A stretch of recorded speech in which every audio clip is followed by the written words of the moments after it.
Welcome back, everyone. Hope you managed to grab a break. That was the last one until the end of the session. Great, you're all staying with us. We have a last and I think really important session where we look at market and consumption. Before we do that, I'll ask Alex to share some questions with you one more time. And that's, please go to www.menti.com and use that code 53599423.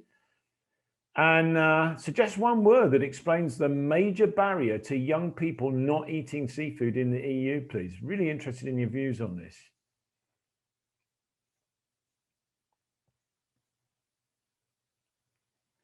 So the link is also in the chat. You can go straight there on that. Ooh, cost. Taste. We're building knowledge around this guy collectively. Habit. How can we get people out of fast food and into seafood? Ooh, yeah, smell. Product form, okay. Does it have to be more convenient? Does it have to be some form of fast food?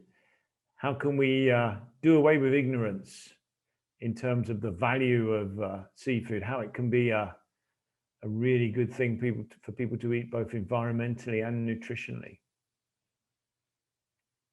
Okay. We come back to that, I'm sure. In what ways can common perceptions about aquaculture in the EU be improved? Smattering. Yes, stories about real people. Yeah, people tell those stories. Endorsement by celebrity chefs. We're celebrity obsessed, so we need them to tell us what to eat, how good it is for us and for the environment. Opinion formers. Okay, some interesting ideas. Nothing stand out in this particular group. It looks like we should be doing quite a lot of different things. It's not a one-trick pony. All of those things will have value. Thank you for that. So without further delay, I'd like to warmly welcome the next panel. And for the introductory talk to this session on marketing consumption, I'd like to ask our colleague Andres Sobral Lopez from Longline Environment to talk about his work on GAIN around this mass balance of consumption and production. What do we have too little of? What do we have too much of? And I'll let him introduce his panel when he's finished his short presentation. So thank you very much. Okay, thank you, Dave. My name is Andre. As Dave warned everyone, I work in GAIN in Longline. And the presentation I am working for you today and the work we have developed in GAIN basically tried to figure out what do people actually eat. Sorry, 1 second. Okay. The current estimates we have for consumption are based on the apparent consumption method. So they don't exactly estimate consumption in what people eat. They estimate what is available in the market to be eaten. They are estimated via the calculating the production of one country or region or from a species or a product. They add the imports and they subtract the exports. So what we have estimated currently as consumption is the availability of food. This apparently, the apparent consumption methodology has lots of strengths. That's why it's widely used. It's very good to estimate consumption across several countries, like the data sets from FAO show and prove, and they are exceptionally useful in estimating, in promoting policy, in figuring out what people want to eat, what is available to eat, and where our efforts in production should be. Nonetheless, there are certain issues with this, which ignores seafood that get into people's plates from non-efficient sources like subsistence or illegal fishing, and ignores waste. So by waste, we mean food that gets produced but does not reach the final consumer. To solve these issues, we have developed a new methodology based on the two parts of seafood, which is the supply and the demand. So what is produced and what people eat or what people want to eat.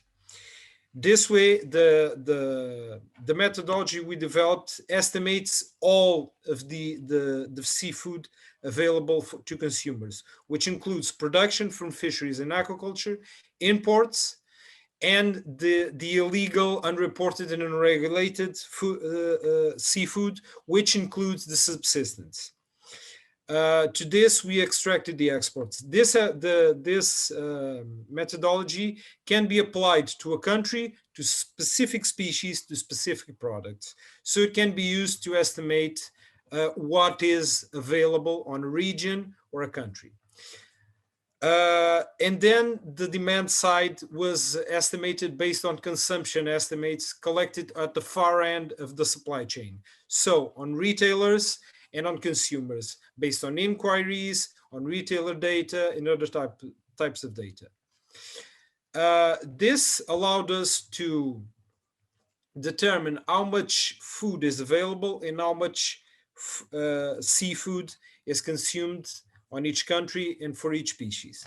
After this, we tried to classify each product according to the demand that is met. So the difference between the supply that exists and the consumption that actually exists. This way, we could achieve two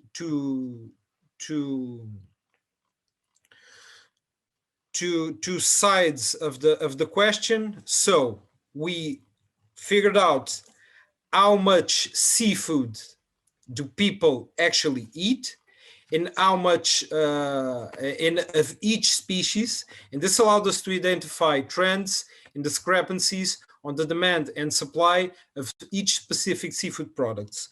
We were also able to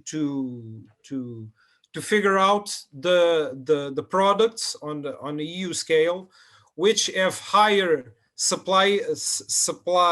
have higher internal supply, and which have a lot of import dependency. This allowed us to identify products basically that are more promising in terms of the demand for a production increase on aquaculture.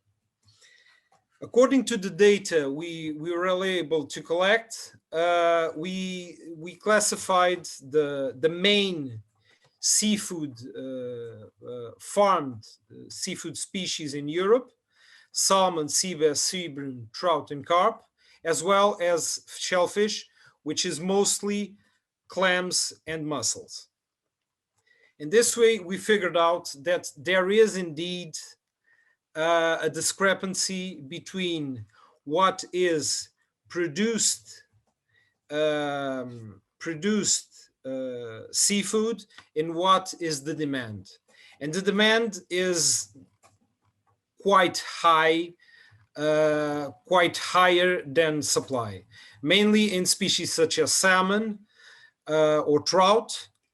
But the discrepancies between each are more expressive on sea bass and sea bream, which have only a demand, a met demand of under 50%. Of a met demand, of roughly above 50%. On salmon, demand is 82% met, and on shellfish, we have an over met. The supply is above the demand from shellfish species, mainly due to mussel production. So we were able to identify opportunities for increases in farm production for finfish species, namely gilthead sea bream and European sea bass. An increase in these two species would both reduce imports and external dependency, and would help meeting an unmet consumer demand. The estimates were made for the following 10 countries, which was which includes roughly 75% of EU seafood production and consumption.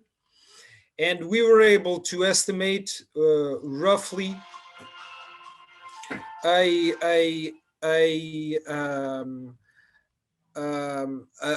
unmet demand of approximately 22% of the current supply. The main countries where there is more unmet demand are on France, Poland, Spain, Germany, and the UK, and mostly on finfish species. There is also a lot of unmet demand on traditionally farmed species, such as cod or tuna, mainly in France, but also in Portugal or Spain. This way, we were able to identify the species and the locations where aquaculture production would be more promising, considering demand and the unmet demand. So the species, considering also the amount of unmet demand, the more promising species are sea bream and sea bass. But also there is an unmet demand for salmon, basically on all countries. And these policy decisions on aquatic production to promote aquatic farm production, seafood production, we found out that these are subjected to certain errors due to uncertainties in seafood consumption estimates. With this methodology, we were able to identify the discrepancies between seafood supply and seafood demand on specific seafood farm products in Europe, mainly on the salmon, sea bream, and sea bass, but also a lot of over demand on shellfish species.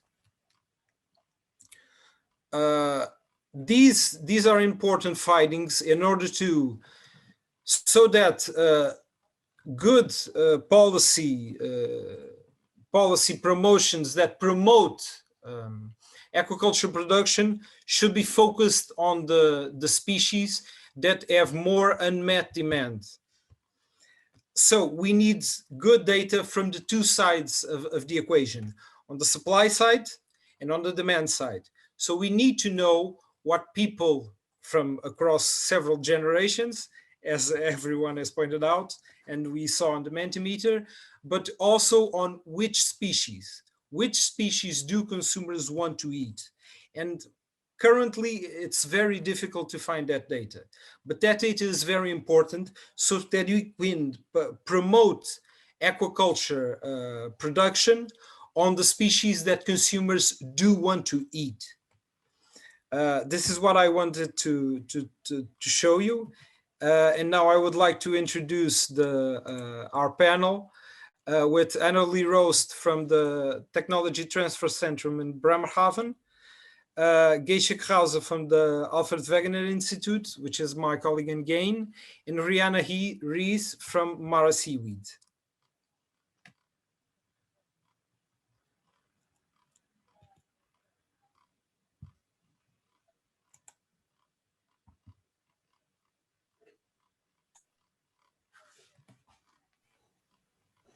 Annelie, please go ahead. Yes, I start. Our focus is on the retail consumer with different approaches. We want to define the demands for sustainable aquaculture products. We made interviews and focus groups. They were conducted online. We used a Socin survey to estimate the attitudes of consumers towards aquaculture and sustainability, and compared aquaculture products with wild catch. And in our focus group, we discussed how does the knowledge about applied digital technologies affect purchase decisions and how sustainability should be communicated. And results showed that the focus of the young consumers is on animal welfare and that they ask for strict control of the standards. Digitalization is seen as an instrument to lead to more transparency, making farm to fork more visible. And digitalization could reform labels and control sustainable aquaculture more efficiently. And using these results of the focus group, we will conduct choice experiments in late summer. This is a method which can predict how the consumer would react in a particular situation. For example, if they are confronted with a new food product. And here we will study the willingness to pay and the willingness to buy a product. We will design a series of choice sets, including different stimuli, such as labels, prices, information about new technologies, and sustainability aspects. And then each consumer is presented with a number of choice sets and is asked to identify the option they prefer. Further, we will use eye tracking techniques to get answers to the questions A, which factors influence shoppers' behavior, and B, what factors influence decision-making. And here we will do experiments under real shopping with eye tracking glasses. And the advantage is that we can here see things from the perspective of a consumer. And the final approach will be a quantitative consumer test to measure the sensory acceptance of different fish fillets. Here we will test the fish from the project, fish which is fed with different feeds. And this hedonic test will include appearance, smell, taste, and texture of the fish fillets. So we hope together with all these different methods, we get a picture of the needs of the consumers to accept sustainable aquaculture products. Thank you. Thank you, Annelie. Can I pass please to Geisha? Yeah, sure. So my name is Geisha Krause. I'm working at the Alfred Wegener Institute in Bremerhaven. I'm part of the GAIN project and social science. I was looking in the GAIN project, especially on the role of improved information availability. So basically looking what is happening when we're democratizing knowledge.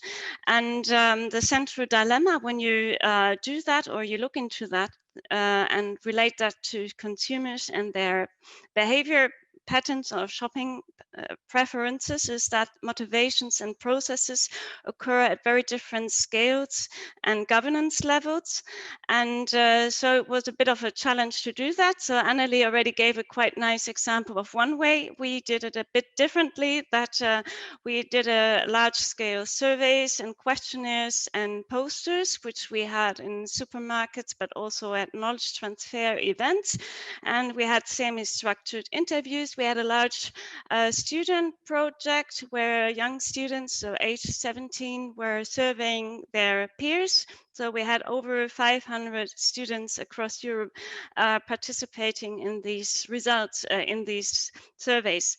And so basically what came out that knowledge availability per se does not really lead to change.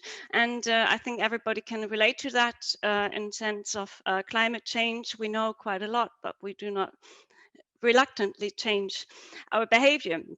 So apparently some transformational pathways are very strongly linked to the social positioning, to the ACE structure, and that sort of relates then to the background of the cultural context, the moral contrast, your ethical standards, and this then follows to different interpretations of certifications, what we heard before as well. So this leads then to the question, so how does the consumer understand sustainability? And our findings showed that there was quite a high degree of uncertainty about that, and a significant noteworthy lack of understanding. What I mean is that most people, when we surveyed them, said sustainability has to do something with resources, to protect nature, and something to do with generation, but it's not very much about social or economic sustainability. So there's obviously a need to foster that understanding. So then the second part then was, we then looked, okay, so what's the role of regionality in this umbrella? Because most of the respondents said they are very much interested in the origin of the fish or of the seafood product. And it was surfaced in the surveys that it was a central importance across the EU and across different social groups. So apparently this calls for a new narrative to be developed, sort of like a new compass. And a narrative in a social science wording means that it is a collective agreement on what is the issue and a collective agreement what to do. And so, for example, just to give you an idea of these different types of framing, we could either say we have a tax oasis or we are tax refugees. So it's definitely quite a different story what you're telling there. And having said that, to close up, that regionality could be a potential way of a transformative narrative to foster eco-intensification of aquaculture. And that points then that policies in that regard need to work across the value chain and across sectors. So moving away from this take, make, waste linearity to a more systems thinking, metabolic, interactive concept. So thanks very much. And I pass on to Brianna. Yeah, thank you very much. Can you all see me okay and hear me? Yeah, okay, perfect. So my name is Rihanna Reese, I'm from Mara Seaweed. I am also the author of the thesis titled Seaweed is Sexy, the Consumption and Utilisation of Seaweed Throughout British History and the Marketing that Surrounds It. Now, I specifically say utilisation and not just consumption because throughout history, we haven't just eaten seaweed, we also used it as soap, to make glass, to make gunpowder, to fly planes, all sorts of uses and different ways to apply seaweed. So it's really important to look at seaweed as a whole. It's not just a vegetable, but it has all these variety as well. Now, we are at a point in history where it is transitioning from this food of desperation, where in the 1900s it was used only when we didn't have other options like oysters or lobsters, which were also looked at. There was a historical conversation about lobsters weren't allowed to be fed to prisoners more than once a week because they considered it cruel and unusual punishment. And now lobsters are this amazing food that people love, and it's very, very expensive. So we're also seeing seaweed go through this transition to a superfood. Now, Google search trends show that the interest in seaweed is increasing, especially as a food source. And there is a huge interest in the East because they are used to this flavor of MSG, of umami, and they apply seaweed in all these different uses. It was not a food of desperation in Japan. It was always lauded as this very special food product, which might be one of the reasons why we don't see that same appreciation for seaweed over here. We do, however, see big chefs starting to use it a lot more. People like Jamie Oliver, Gordon Ramsay, Paul Hollywood, and with their interest, we start to see more interest in Michelin-starred restaurants, people who can appreciate that umami combination and know how to utilize it in their food. We've got chefs like Claude Bosi and the Vivendium using it also which is really, really lovely to see. And as we see those big chefs using it, there's a trickle-down effect. The pros also are that it is incredibly healthy, and as we're seeing more people take interest in nutrition and sustainability, there is a increase in interest in seaweed and what it can do for you. However, what is seaweed? Is it a seasoning? Is it a flavor enhancer? Is it a supplement? In the West, it doesn't quite have that definition. People don't really know what it does, don't really know how to use it, and seaweed itself doesn't really know what it is either within the food. We are seeing, however, a lot of combinations of foods, a lot of NPD. People are using it in gin, in whiskey, in crackers and cheese, making vegan caviar using sea spaghetti as real spaghetti. And also one of the most interesting ways of using it is as a salt replacement, because you've got all the elements that make it taste salty without the sodium. It has around 10% sodium, whereas normal salt has around 40%. So all of these combined increased interest in carbon offsetting, as seaweed is a great way to offset carbon within the oceans. Veganism, we are seeing an uptick in interest. It's just how to utilize it and effectively market it to people. Also, the other thing is the fact that there are so many different species in the UK. We don't just have seaweed, but we've got red seaweed, brown seaweed, and green seaweed. There is rich dulse, salty kombu, iodine-rich sugar kelp, and it's just identifying these different marketing avenues and effectively applying it to different flavor profiles. Yeah, that's everything from me. Thank you very much. Thank you so much, Rihanna. Wow, it's not just a vegetable, clearly.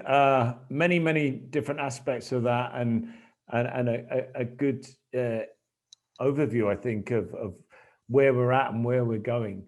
There's still time to post questions on the Q&A, and I have a couple to kick off on. I was intrigued by your eye tracking glasses, Annalie. Perhaps could you explain a little more about what you'd hope to find out? And are you using this just with young people, or are you using for different age groups? You can use it with all different kind of age groups. Actually, we had just focus groups with different consumers, from students to people who already had retired. An advantage is if people do not wear glasses, the eye tracking glasses just look like normal glasses. And what very interesting is we can see how long people fix a specific point. We can see where their interest is. We can see how often they change their viewpoints. And it's easy the way to determine what attracts people, for example, on a package. Do they look on the origin?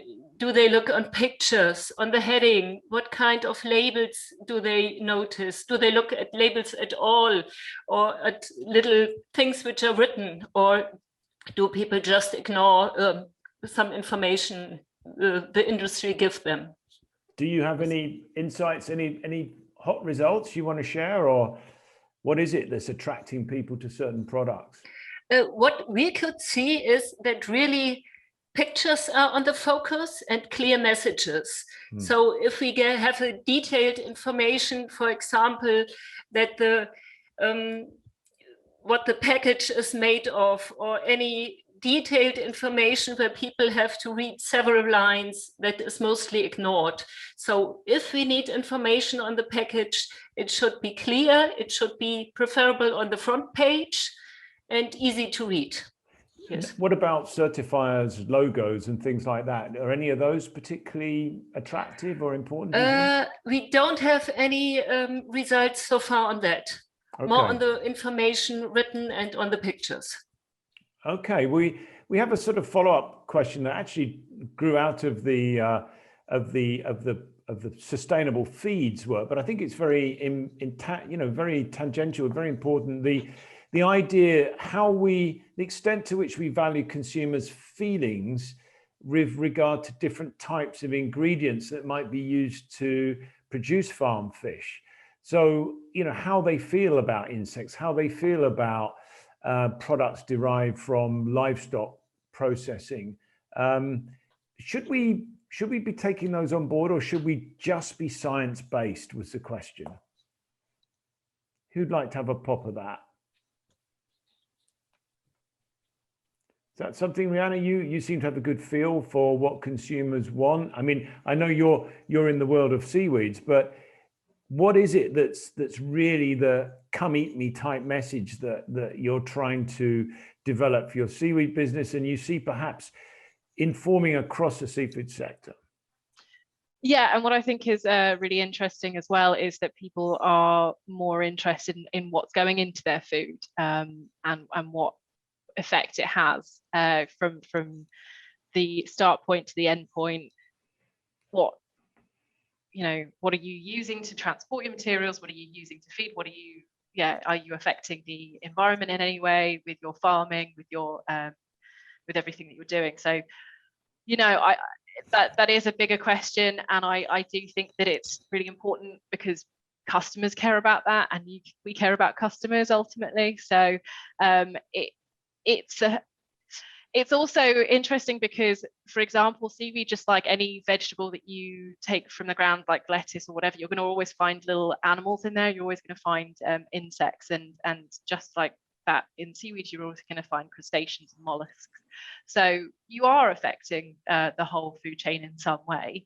On some level, it's impossible to not. And people are really interested in that. We have decided, for example, to put on our packaging that there are traces of crustaceans and mollusks, even though you would have to consume 300 kilos to have an allergic reaction. And that kind of messaging, while it's not preferable, it's really important to communicate. Geisha, I wonder if you might be able to talk to that point. I think you were going to anyway, but when you've done that, I'd be interested in how you think that seafood should be badging the perhaps organic feed ingredients and farming, because I know that's, I think, one of your interests. What level do you think there's a demand? Can seafood differentiate by claiming or developing more organic credentials? Yes, first of all, in regard, just to hop on what Rihanna just said, in regard to the ingredients and feed, yes, consumers care about that, but they are not very knowledgeable. So most interviews we had, it was very was quite visible, all this uncertainty around what type of feed is there anyway. But as soon as you start to sort of explain that you sort of make the fish more vegetarian and so forth, and then you frame it in different ways, people act very positively. But that definitely indicates a terrestrial bias here, that most people do not really understand the complexity of an aquaculture system per se. So if you say this is sustainable and you make a fish pond, for example, land-based systems, and you put some chicken around that pond, then it's automatically the consumer would sort of think this is sustainable. And then it's not so much about the fish and what it feeds and so forth. So I found that quite interesting, that we somewhat because we're all in the aquaculture scene and the sector, we know about this, that we tend to forget that most people are not so much aware of what's going on. And this terrestrial bias, in a way, sort of guides consumer behavior. And that sort of relates then to your question about the organics.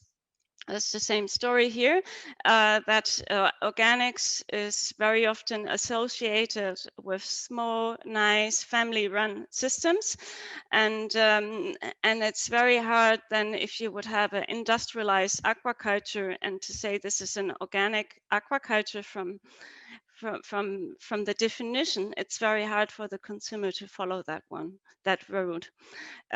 So it has a lot to do, in my view, at least from what the surveys we had, a lot to do with how we frame and communicate what's going on in aquaculture. Most times across Europe, most people would be rather indifferent or negative about aquaculture, as by and large. So I think we should be aware of that. Thanks, Gosha. I'd like to draw people's attention to the initial presentation from Andre, which I thought was fascinating, and the question that actually we're either producing too many mussels, too much shellfish in Europe, or we're not eating enough. And I come back to you, Andre, which is it, and what can we do about it? I think it's both. It's not that we are producing too much. It's a matter of perspective, of not cost, but because mussel is one of the cheaper seafood solutions out there. It's more a matter of perception and a matter of awareness that shellfish, as an aquaculture product, is one of the more sustainable, because you don't have to feed them. It's one of the easier to eco-intensify, which is the objective of GAIN, for example. But there is the difficulty in cooking, which is one of the key questions to reaching younger consumers.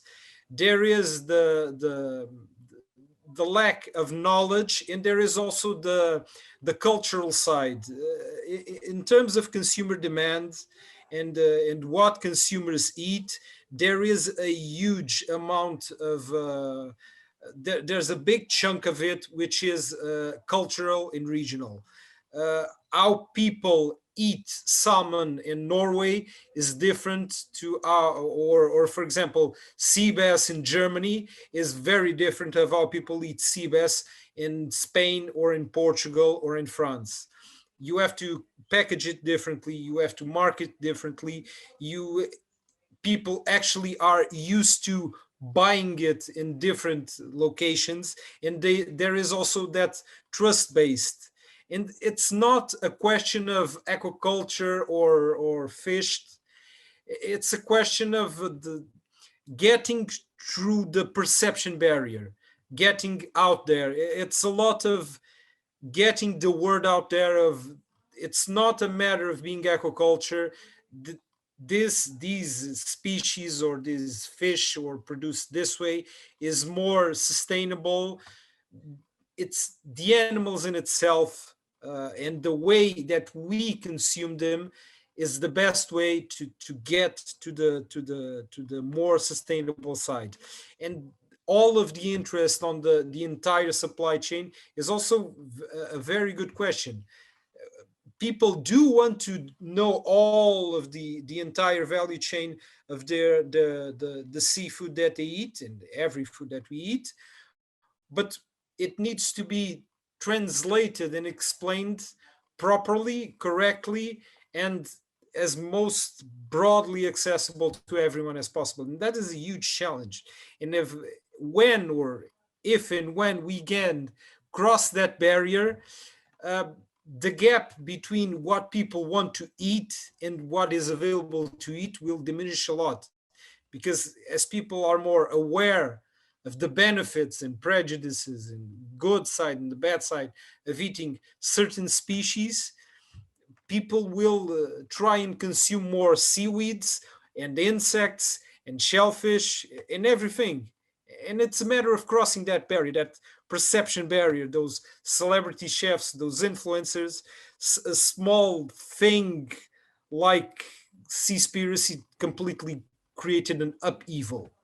And it's a lot of, it's too much noise sometimes. There is too much noise, and we need to reduce the noise somehow. Right, cutting through the noise, Andre. Yes, very, very true. And you mentioned the dreaded Seaspiracy, which we won't discuss because we don't have time. But Rihanna, you're trying to make seaweed sexy. Can you make shellfish sexy? That's my question. I mean, yeah, scallops and seaweed go very well together.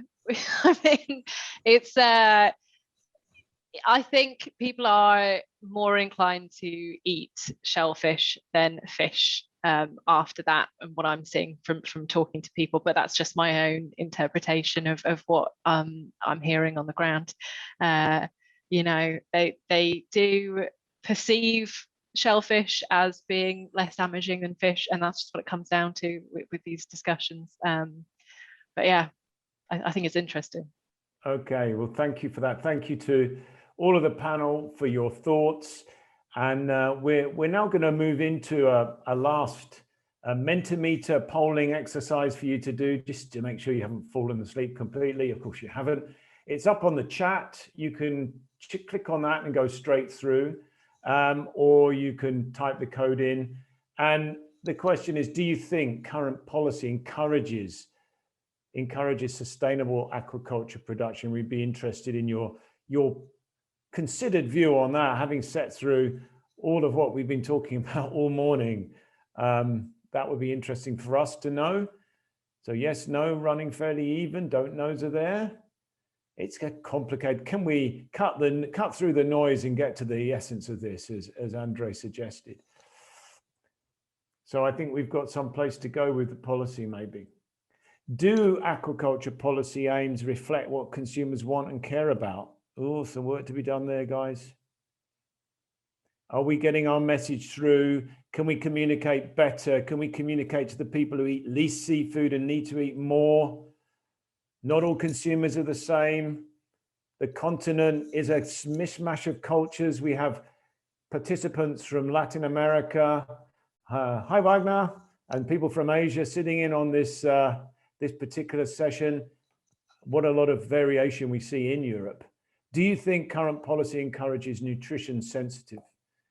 We missed the end of that, but some interesting outcomes to that. We've taken a lot of your time, and we have some closing perceptions now, and we're lucky to have on the call with us David Bassett, who's the General Secretary of the European Aquaculture Technology and Innovation Platform. And I'd be really keen if David could perhaps come together with some closing remarks now, please. Thanks, David. Thank you very much, Dave. I presume it's my camera on and I'm visible to the group. Hopefully, so. I'll yes, carry you on. are. You're Very looking good. great. Yes, you're in a very nice background as well. So please go ahead. Thank you very much, Dave. And thank you very much for inviting ETIP, more to the point, to participate in this event this morning.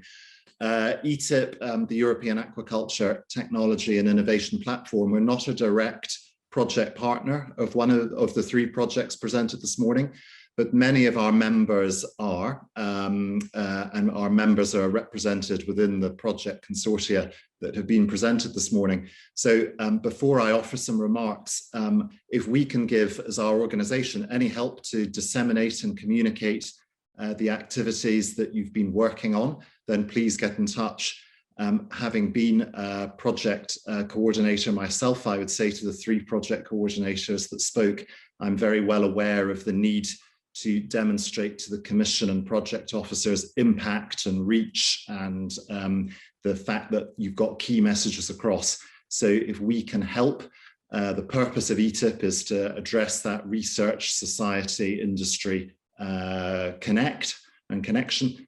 So please get in touch with me on that.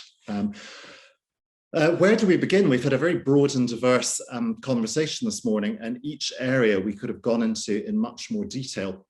But if we start at the beginning, always a good place, where we had an overview of the policy context, I think now is a bit of a golden opportunity for us to look at aquaculture policy. This year, and in fact this month, in a sort of 6-week period, we'll have seen the adoption of the communications on the strategic guidelines for European aquaculture as referenced, the blue economy as referenced, the algae consultation for the EU algae strategy, which will be open over the summer. And also specifically within the blue economy, there'll be focus on marine spatial planning and the marine spatial planning framework.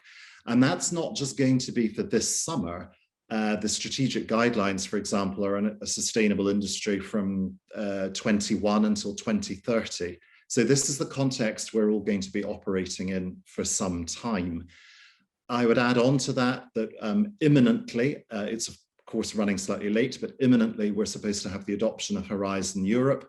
And towards the end of the summer, the early autumn, we should have the adoption of a new mission in the Healthy Oceans, Seas, Coastal and Inland Waters subsection of Horizon Europe.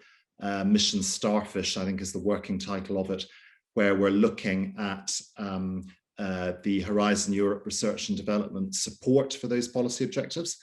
And we also, of course, have the European partnerships emerging on animal health and welfare, including fish, on food, on the blue economy, on data and digitalization. So there's a lot of things all coming together at the same time. This is exactly the right time for these projects to be considering this debate and for us to be putting strong messages across.